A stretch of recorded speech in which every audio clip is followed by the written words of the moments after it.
اس بات کو خوب اچھی طرح ذہن نشین کر لو، دل میں بٹھا لو کہ بد مذہبوں کی محفل میں جانا، ان کے ساتھ اٹھنا بیٹھنا، کھانا پینا، سلام کلام، ان کی باتیں سننا، ان کی تقاریر سننا، یہ سب ناجائز و حرام ہے اور اپنے آپ کو بد مذہبی اور گمراہی پر پیش کرنے والا کام ہے۔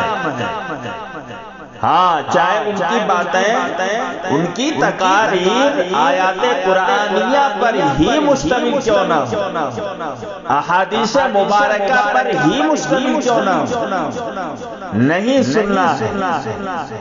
ہاں، اس خیال سے بھی نہیں سننا ہے کہ جو اچھی باتیں ہوں گی انہیں اخذ کر لوں گا اور جو عقیدے کے خلاف ہوگی انہیں چھوڑ دوں گا۔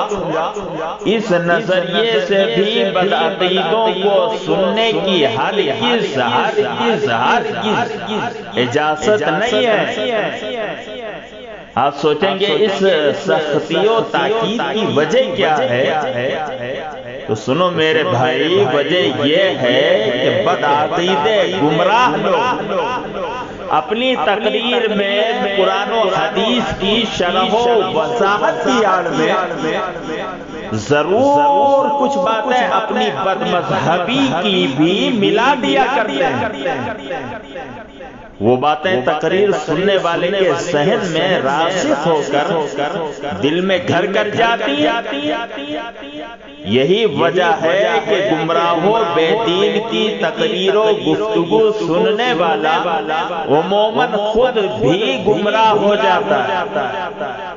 ہمارے اسلاف اپنے ایمان کے بارے میں بے حد محتاط ہوا کرتے تھے، حالانکہ وہ اپنے عقیدے میں انتہائی متصنف پختہ ہوا کرتے تھے، پھر بھی وہ کسی بد مذہب کی بات سننا ہرگز گوارا نہیں فرمایا کرتے۔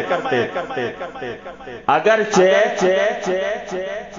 بد مذہب اپنی بات سنانے کے لیے 100 بار بھی یقین دہانی کراتا کہ میں صرف قرآن و حدیث بیان کروں گا، سن لیجئے سن لیجئے سن لیجئے، پھر بھی وہ اس کی بات سننے کو تیار نہیں ہوتے تھے۔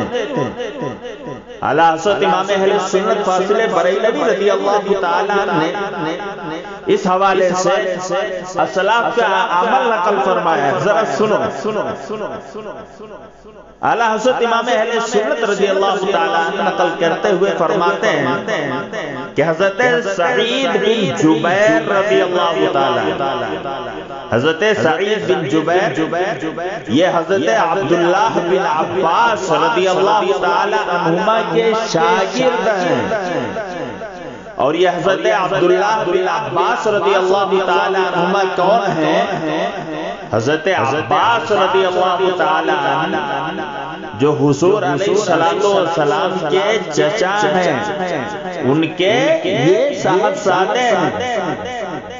حبر حاضح الامہ مفسر بارگاہ رسول ہیں، حضرت عبداللہ بن عباس ان کے شاگرد ہیں، حضرت سعید بن جبیر رضی اللہ تعالیٰ۔ وہ کہیں سے تشریف لا رہے تھے تو راستے میں ان کو ایک بد مذہب ملا۔ اس نے کہا حضرت عبداللہ بن عباس رضی اللہ تعالیٰ عنہما کے شاگرد حضرت سعید بن جبیر رضی اللہ تعالیٰ عنہ سے کہ میں آپ سے کچھ عرض کرنا چاہتا ہوں۔ اس نے کہا میں کچھ عرض کرنا چاہتا ہوں۔ آپ نے فرمایا میں سننا نہیں چاہتا، میں نہیں سنوں گا۔ تو وہ کہنے لگا کہ ایک کلمہ، صرف ایک کلمہ سن لیجیے۔